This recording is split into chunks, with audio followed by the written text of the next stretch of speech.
Hi everyone. In today's video, we are going to cover a very crucial point. Common mistakes that most of us make in our everyday conversations.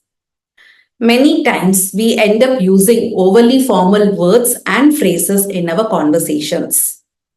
Today we'll look into a few example sentences and I'll help you reframe your sentences so that you sound more natural and conversational.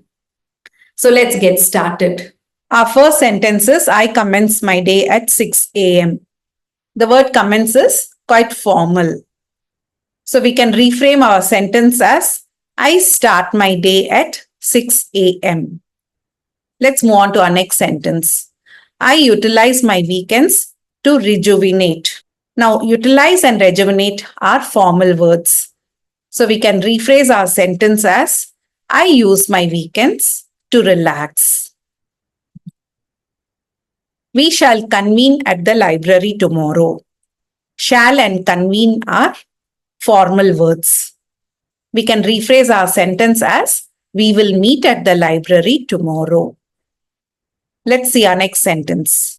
He commenced his homework immediately after school. We know that commenced is quite formal.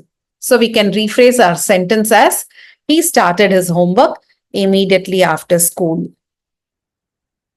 Here's another example sentence for you. Please inform me when you arrive.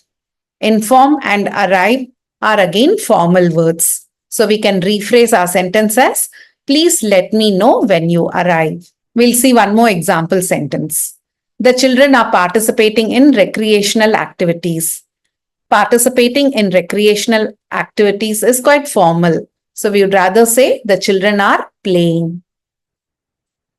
Here's another sentence for you. She will procure the necessary materials. Procure is again formal. So we can rather say she will get the necessary materials. Here's another sentence for you. He has the capability to complete his task. Capability is quite formal. We can rephrase the sentence as, he can complete his task. How about an activity? Here's a sentence for you. I shall ascertain the details for you. Shall and ascertain are formal. So how would you change it? Do post your answers in the comment section. I would love to read. Thank you so much for watching this video. If you haven't yet subscribed to my channel, do subscribe to my channel so that you stay updated for more valuable inputs. See you soon.